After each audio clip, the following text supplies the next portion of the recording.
Purihin po ang Panginoon. Isang mabiyayang araw po ng Biyernes sa linggong ito. Papatuloy po tayo sa ating gawain at nagagalak tayo na muli tayong magkita sa ganitong uri ng gawain via FB live stream sa atin pong family devotion. Okay? At nagpapasalamat tayo dahil patuloy ng kalakasan, ang patuloy na biyaya ng Panginoon ay sumasa atin. Kumusta na po kayong lahat? Niniwala po tayo na sa kahit anumang panahon ng buhay po natin, tayo man ay masaya o may kalungkutan, ay marunong po tayo magpasalamat sa Panginoon. Amen po ba? Okay, tayo po ay manalangin. Hallelujah. We bless your name, Father God. We thank you, Lord. Salamat po, Panginoon, sa patuloy na kalakasan na aming natatamo, nararanasan mula sa iyo. Sa iyo po ang lahat ng kalakasang ito, Panginoon. Sa iyo po nagmumula ang buhay, ang kasiglahan, ang kapayapaan, ang kagalakan. Sa iyo, Panginoon, nagmumula ang lahat na ito. Purihin ang iyong dakilang pangalan, aming Ama, at marami pong salamat. Sa gabing pong ito, Panginoon, kami po ay nagpapasiyasat sa inyo ng aming puso. Ano man pong mga kasalanan ang aming nagawa laban sa inyo at sa aming kapwa, maging ito man ay sa aming isipan, sa aming pananalita at sa aming gawa, O Diyos, kami po ay humihingi sa iyo ng kapatawaran. At hayaan mo po na ang Diyos, Espiritu Santo, ang patuloy na makasama namin, na maglinis ng aming puso. Panginoon, makasama namin na patuloy nagbibigay sa amin ng encouragement, O Diyos, ng kalakasang espiritual sa sulong Panginoon sa takbuhin ng buhay. Kaya po, O Diyos, amin pong tinataas ka, niluluwalhati ka sa gabing ito. Hayaan mo po na sa aming pag-aaral ng iyong mga salita, pagpupuri sa iyo, ay patuloy na maitaas namin ang iyong dakilang pangalan. Purihin ka, O Diyos, sa pangalan ni Jesus. Amen. Okay? Ang awit po na ating mapapakinggan ngayon ay nagsasabing kahit na anong panahon ng buhay po natin, naroon po ang Panginoon.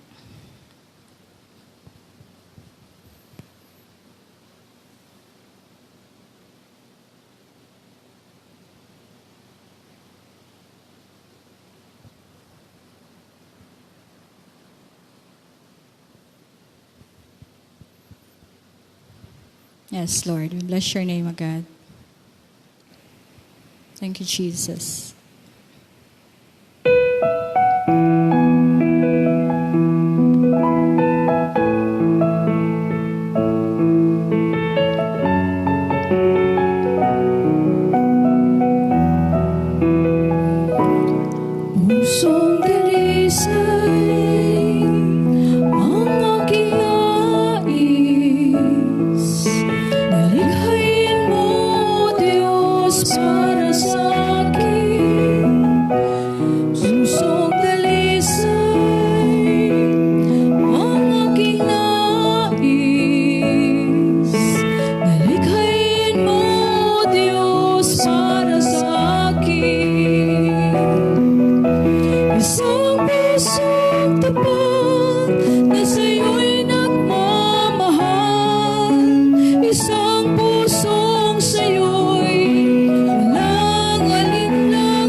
Para sa akin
sa atin ng Panginoon. Tunay po na isang pusong dalisay ang ninanais ng Panginoon. At hilingin natin sa Panginoon na maranasan po natin sa gabing ito. Ang Pastor Franco po ay magpapatuloy na.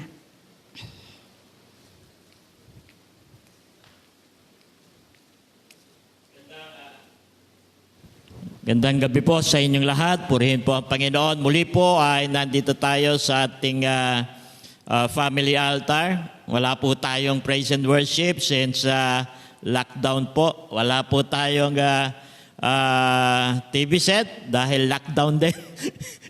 Hindi ko gumana kaya yung PowerPoint po natin ay wala. So, ang word po natin ay patuloy po nating pag-aralan. Okay, ito po ay nakasulat sa Matthew chapter 6 verse 19 to 30. Okay? Yan po yung talata po natin. Minsan daw po si John Wesley, isang kilalang tao, dakilang tao ng Diyos, ay ipinasyal ng isang kapatid sa kanyang farm. Yung plantation niya, yung farm niya na yon ay sobrang laki.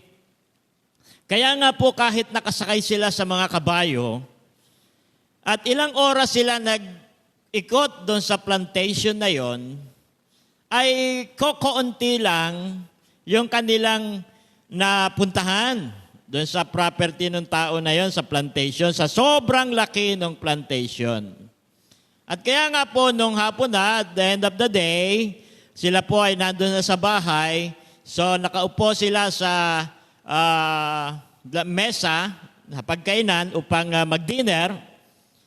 Ang plantation owner, yung kapatid na nag-aya sa kanya, ay masiglang nagtanong kay John Wesley. Ang sabi niya ay ganito sa ating wika, o sa kanilang wika, Mr. Wesley, what do you think? Wesley replied, I think you are going to have a hard time living all this. Ano sabi ng tao? Ano sa palagay mo, Mr. Wesley? Doon sa inikutan natin, ang sabi ni Wesley, palagay ko, mahihirapan kang iwanan ito. Amen po ba? Sa laki nga daw ng sa laki ng kanyang property, parang mahihirapan niyang iwanan to.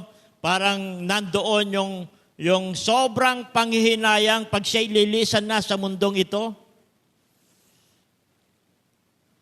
Amen po ba? Ang title po natin ngayon, mga kapatid, Live for the Lord, not for the world. Live for the Lord, not for the world. Pagpalain nawa ng Diyos ang ating pag-aaral ngayon gabi. Ang sabi po dito sa quotation, na isang quotation na ating babasahin, ito po yung nabasa ko rin sa isang babasahin, ang sabi niya po ay ito. Sabi niya po ay ganito, work for a giving and not for a living.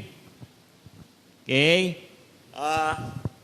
Ulitin po natin. Ang sabi niya po ay ganito sa quotation, work for a giving, not for a living. Amen po ba? Magtrabaho daw tayo para sa pagbibigay, hindi para mabuhay, ang sabi po. So, ang point 1 po natin ay ito. Point 1, live to give. Okay, live to give. Mamuhay sa pagkakaloob. Okay? At sabi po rito sa Matthew chapter 6 verse 19, do not save treasures for yourselves here on earth. At sabi naman sa 20, instead, save your treasures in heaven. Ito po ay isang utos. Utos po ito. At ang utos pong ito, sabi nga, ay magpa-follow lahat. Magpa-follow lahat po dito. yung mga word niya sa mga susunod na kanyang mga sinabi. Kapag binasa nga daw po ito, mapapalukso yung puso mo eh. Baka pati kilay mo tumaas eh. Kasi nga, marami sa atin na usually kapag binasa itong mga talatang ito, ang tumatakbo sa isip natin ay tungkol sa finances, tungkol sa money, tungkol sa pera. Opo, merong bahaging ganon, pero ito pong mga talatang to ay hindi lamang po doon. Ang sinasabi po rito, wealth or treasures. Siyempre, included dito, nakapasok lang dito yung money. Pero ito po ay higit pa sa pananalapi. At kung titignan po natin, mga magulang at mga kapatid, ang talatang ito, hindi lang doon sa mga may wealth, hindi lang doon sa mga may treasure na ayon sa ating definisyon ng mga bagay na yon. Ito po'y para sa lahat. Rich and poor. Para sa lahat po ito, without an exemption. Lagi po nating tandaan, tayong lahat po ay may yaman. All have wealth, treasures, tayo pong lahat. So, maari po na ang ating yaman, maari ito ay yung bahay natin, o maari ito ay isang tao, maari naman ay posisyon na hinahawakan niya sa isang kumpanya o sa isang relihiyon. Okay? Kung ano man yung importante sa iyo, sabi nga po, yun yung tinetreasure mo. Amen po ba? So ang sinasabi dito po, yung mga importante sa atin, ang tinutukoy niya po dito sa mga salitang ito. What is important to us, yun po yung treasure na sinasabi. So, dito po mga kapatid ay pinapaintindi po sa atin ng ating Panginoon, o sabihin natin, winawarningan tayo ng Panginoon na wag po nating i-hold ang anumang ating importante as if parang yun na yung ating buhay. Sabi nga po yung title natin, Live to Give. Amen? At alam niyo po mga kapatid, ito pong treasures on earth ay nagpa-fluctuate po yan eh. Amen po ba? Okay? Sabi po dito ay, meron daw isang teenage boy. Meron siyang meron siyang crush. Nung makita siya ni pastor, siya po ay yung parang sobrang tindi ng problema. Kasi crush niya yung girl eh. Sabi niya dun sa pastor, hindi ko po alam kung ano nangyayari sa akin. Kapag nakikita ko tong pretty girl na ito, tong magandang babae na to. At sinasabi ko nga po sa sarili ko, kung makakasama ko lang tong babae na to sa buhay ko, siguro ako na yung pinakamasaya na tao sa buong mundo. Nagkataon. Yung hindi nagtagal, naging girlfriend niya yung babae. Yung pretty girl, yung magandang kabataan na yun. After 2 weeks, nakita uli siya ni pastor. Sabi daw nung pastor, nangyari?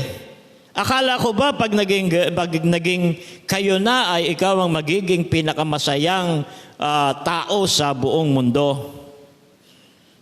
Pastor, nagkakilala na kami, nag-start dating na kami, nakilala ko na. Nung makilala ko na siya ng gusto, nasabi ko sa sarili ko,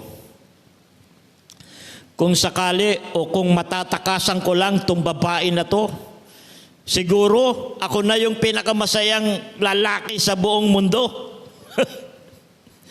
Grabe, nung una gusto niya, siya na daw yung pinakamasayang lalaki sa mundo pag naging girlfriend niya eh.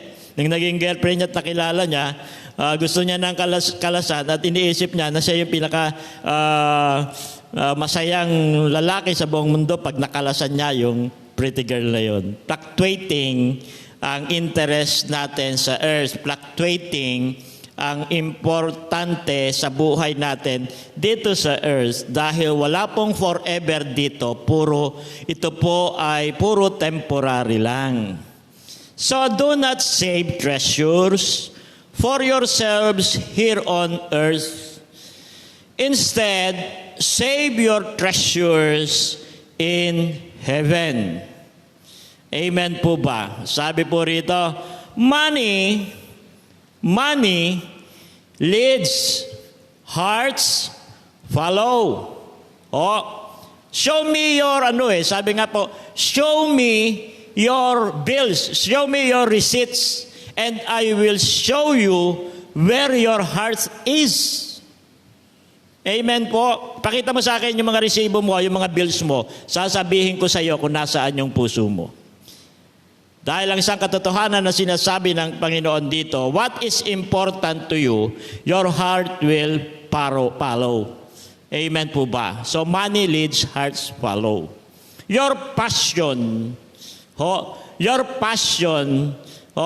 yan yung magiging mission mo, is your mission. Your passion is your mission. Magiging mission mo yan sa buhay. Sabi nga po, anong sabi doon sa talata natin? Your heart will be where your treasure is. Matthew chapter 6 verse 21. Titingnan po natin mga magulang at mga kapatid dito sa sinasabi nating money leads, hearts follow. Okay? Marami po kasi tayo na gusto. Minsan, pag nakikita natin yung church natin, gusto nating lumago yung church natin. Gusto natin talagang grabe yung pagmimisyon doon sa church natin. Pero sabi nga, hindi mo naman maibigay yung sarili mo doon. Pero kung titignan natin yung prinsipyong sinasabi ng Diyos ngayon dito, ng ating Panginoon sa kanyang mga salita, your heart will be where your treasure is. Try po kaya natin. Kasi sinasabi nga po dito sa quotation din, when money leads, hearts follow. Okay. Kung gusto mo dumami tayo at maging matindi yung mission natin, try mo na i-invest yung nasa iyo sa mission. Bigay mo sa church.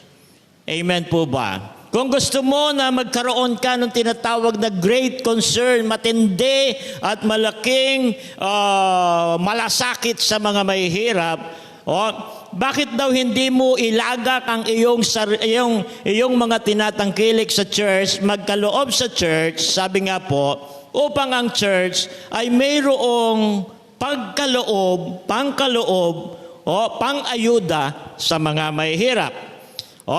Kung ikaw naman ay gusto mo talaga na maging spiritual minded, so give your money, give invest your money sa treasures in heaven. Amen po ba?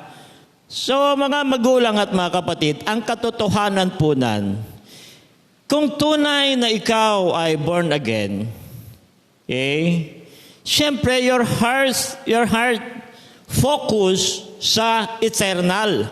Amen? So, if your heart is focused on eternal things, sabi nga po, you will invest surely sa mga eternal things.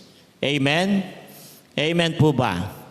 So, ang sabi po rito sa talata na sana kung meron tayong PowerPoint, sabi po rito sa Matthew 6:21, your heart will be where your treasure is. What is important? Ang sinasabi niya is that is your treasure. Okay? Kung i-invest ka sa mga importante sa buhay mo here on earth, magiging earthbound ka lang. Cannot reach heaven. Amen. A true Christian is heaven-bound.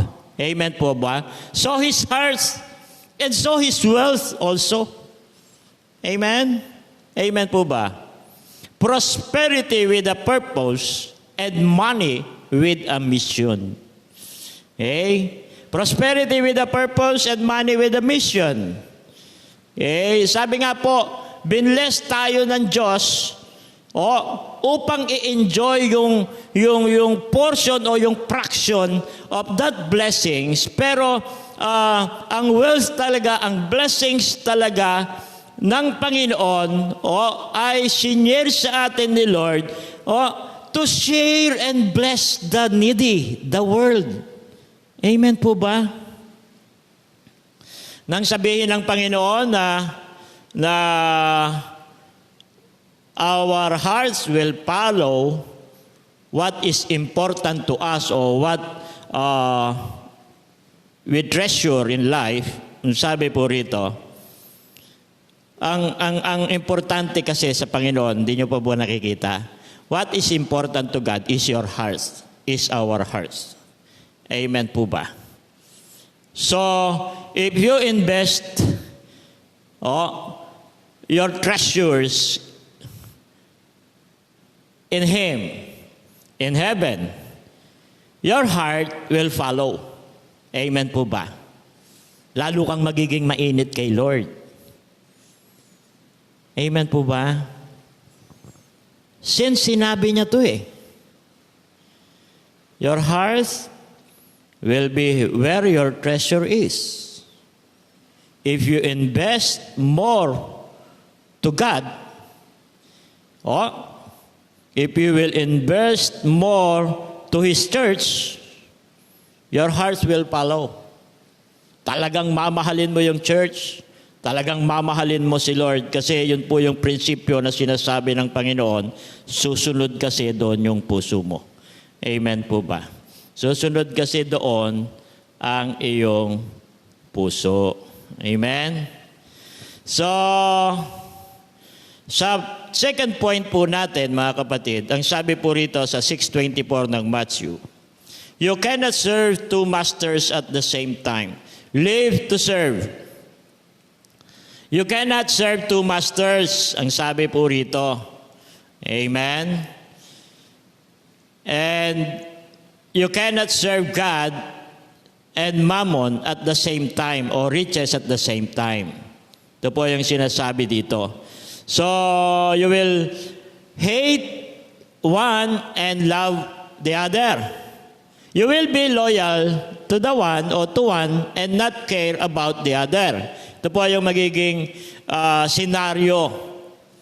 Kapag sabi nga po, pag tayo ay talaga we are in the grip of wealth, yung hawak tayo ng wealth, mahihirapan po tayong umalis sabi nga po rito, pag ikaw ay alipin niya na, ikaw ay magse-serve na sa Kanya. Kapag talaga ang outlook mo ay very materialistic, mag-fall ka doon sa pagiging godless.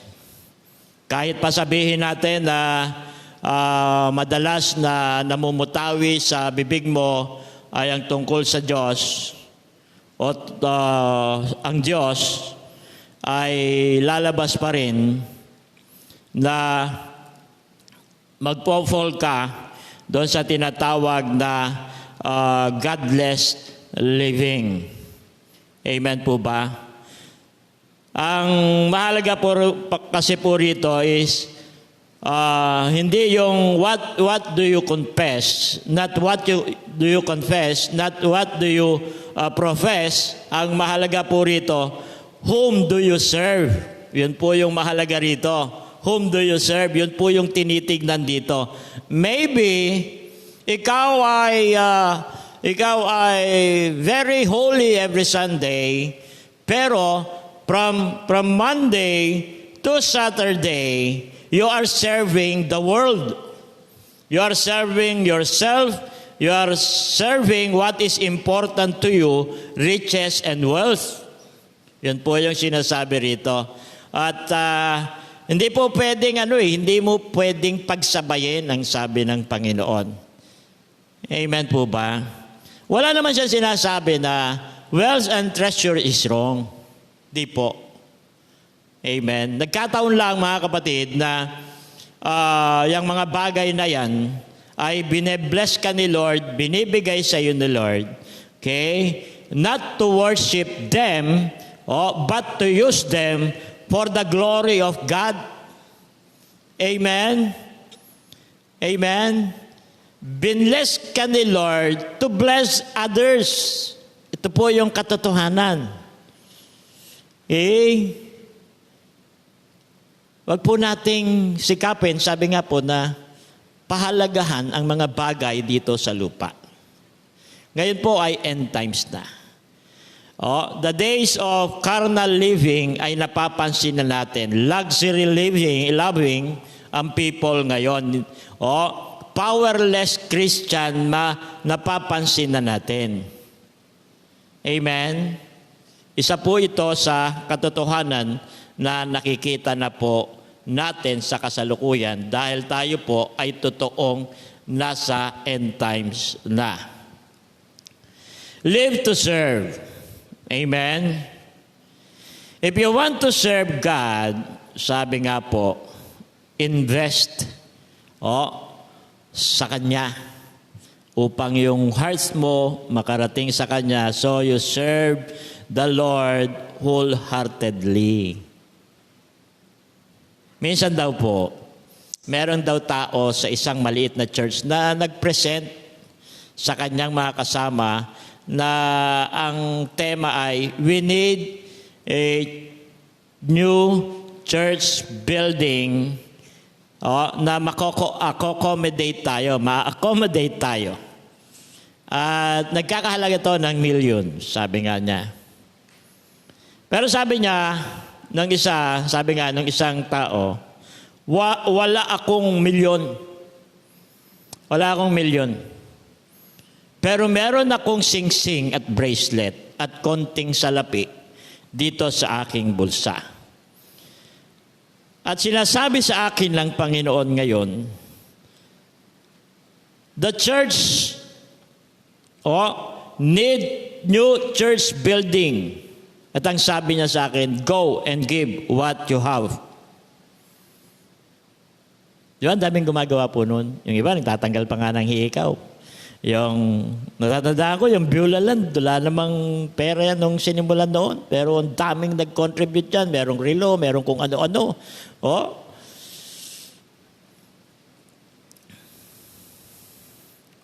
Talagang binitawan nila yung what is kung ano yung importante sa kanya o sa kanila, treasures na yon at i-donate sa Panginoon. Ang sabi ng tao, matapos yung building nila sa pagtutulong-tulungan nila, ang sabi ng tao, hanggang sa ngayon, wala pa rin akong kapalit ng bracelet ko at ng gold ring ko.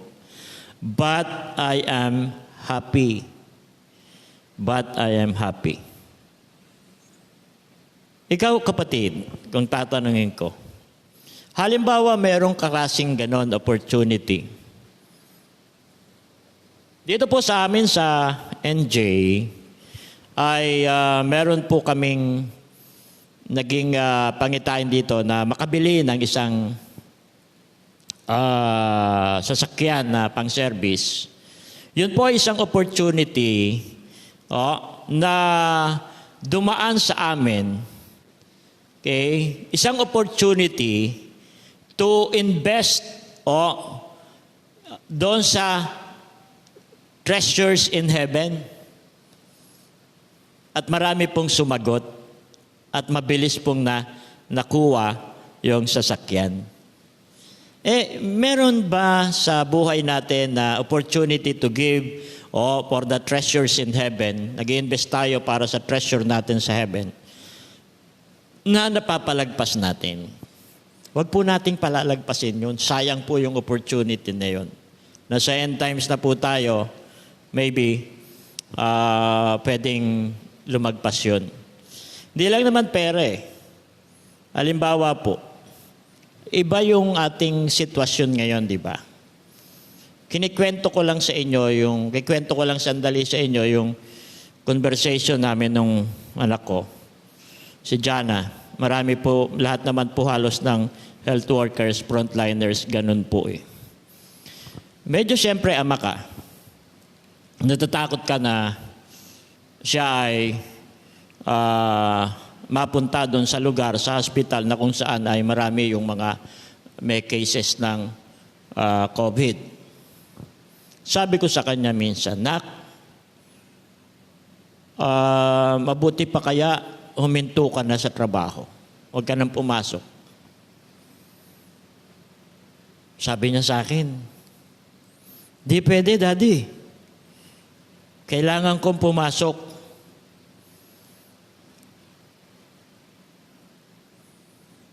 Naiintindihan ko, nung ko lang naintindihan na ito palang mga doctors, health workers, at iba pang mga frontliners, ang usapin pala sa kanila ngayon ay hindi na yung kung ano yung compensation nila.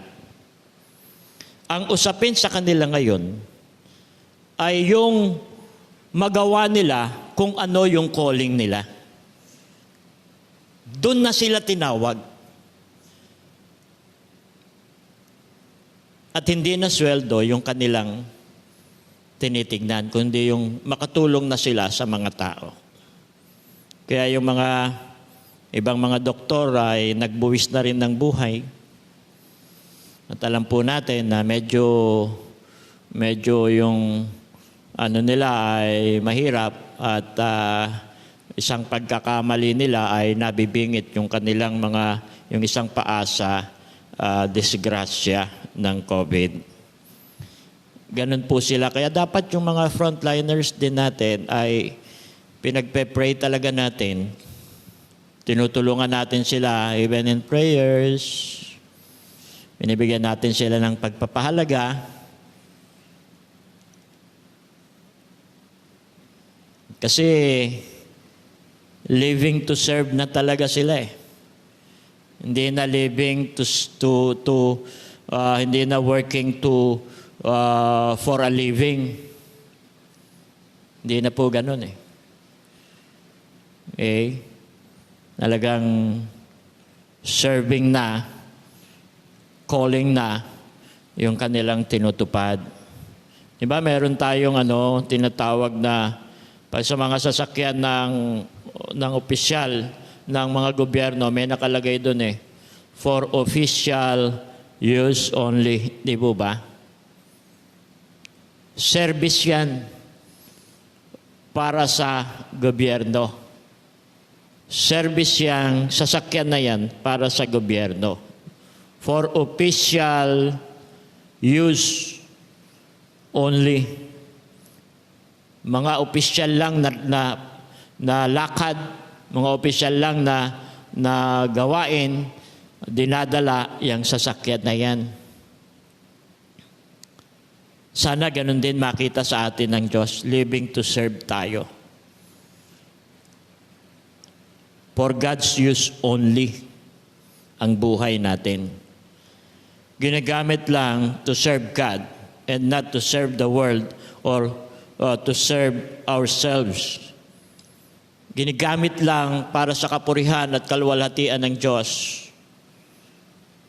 Hindi para sa pansariling kapakanan o para sa yaman ng mundo. You cannot serve two masters at the same time. Kailangan natin mamili. Paglilingkuran ba natin ang yaman ng mundo o paglilingkuran natin ang yaman para sa kalangitan? Mag-i-invest ba tayo sa mundo para sa ating sarili? O mag-i-invest tayo sa langit para rin sa ating sarili? Sino ba ang paglilingkuran natin? Yung sarili natin o yung ating Diyos? Sa gabi pong ito, mga kapatid ko, nawa po ang biyaya ng Diyos ay tunay na sumagana sa bawat isa sa atin. Pagpalain po kayo ng Panginoon ngayong gabi. Purihin po ang Panginoon. God bless you po. Tayo po ay dadalangin ngayon. Hallelujah. Tayo po ay manalangin. Samahan niyo po ako, mga taga-NJCC at sa mga taga-panood natin. Samahan niyo po ako. Nalalaman po natin, if we live to give and live to serve, alam po natin, sabi po doon, Matthew 6:33, all these things will be added unto you. Tayo po'y manalangin. Hallelujah. Patuloy po, Lord, ang aming pagdulog sa iyo. Hallelujah. Tunay nga po na nalulungkot kami sa kalagayan ng aming bansa.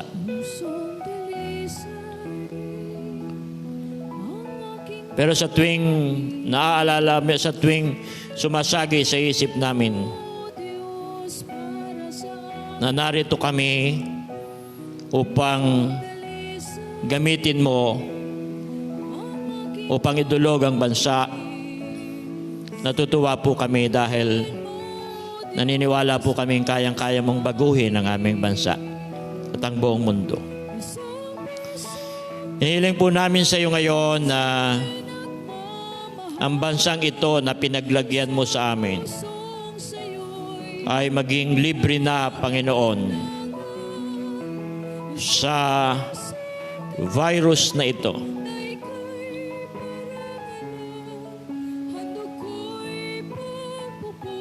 Maging maayos na ang lahat, O Diyos. Hinihiling po namin sa iyo na ikaw ang siyang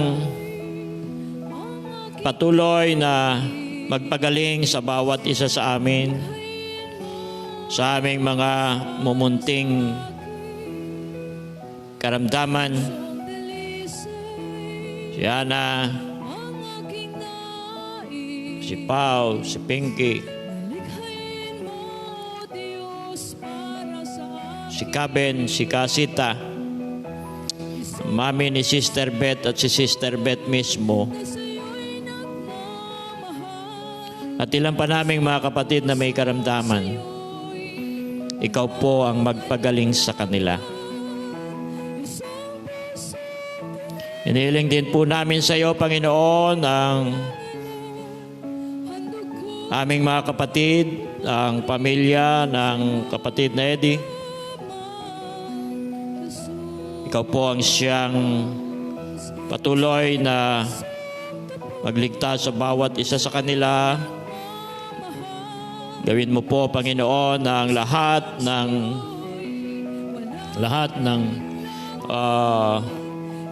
tests ay negative. Lahat, Panginoon, ng bawat isa sa kanila ay makalagpas, Panginoon, sa mga pagsubok, lalo na sa kalungkutan na kanilang pinagdaraanan. Kabagan mo po sila, O Diyos, na lagit-lagi, Panginoon, ang iyong pagpapala ay susubaybay sa kanila mula sa pinakamaliliit na miyembro ng kanilang pamilya, ng kanyang mga anak. Panginoon, ang biyaya mo po, ang kahabagan mo ang siyang sumubaybay sa kanila. Inihiling po namin sa iyo, Panginoon, ang iyong buong patnubay sa pamunuan ng IRM, sa pangunguna ng Pastor Nemi. Ikaw ang siyang gumabay at tumulong sa bawat isa sa amin. Ibuhos mo po ang iyong pagpapala, O Diyos, hindi upang maging maginhawa lamang kami, kundi sa isang banda, Panginoon, ay naaabot namin ang ibang mga nangangailangan. lalong-lalo na yung mga nangangailangan sa loob ng aming iglesia. Pagalingin mo po ang lahat ng may karamdaman sa amin, ang mga kapasturan, mga workers, O Diyos, sa iyong ubasan na may mga karamdaman sa pangalan ng aming Panginoong Yesus. Silang lahat po ay iyong pagalingin. Gawin mo po, Panginoon, na ang kapahingahan mo, ang kapayapaan ng isipan at damdamin ay ibuhos mo po sa buong kapatiran ng NJCC. Alipin mo po ang bawat isa.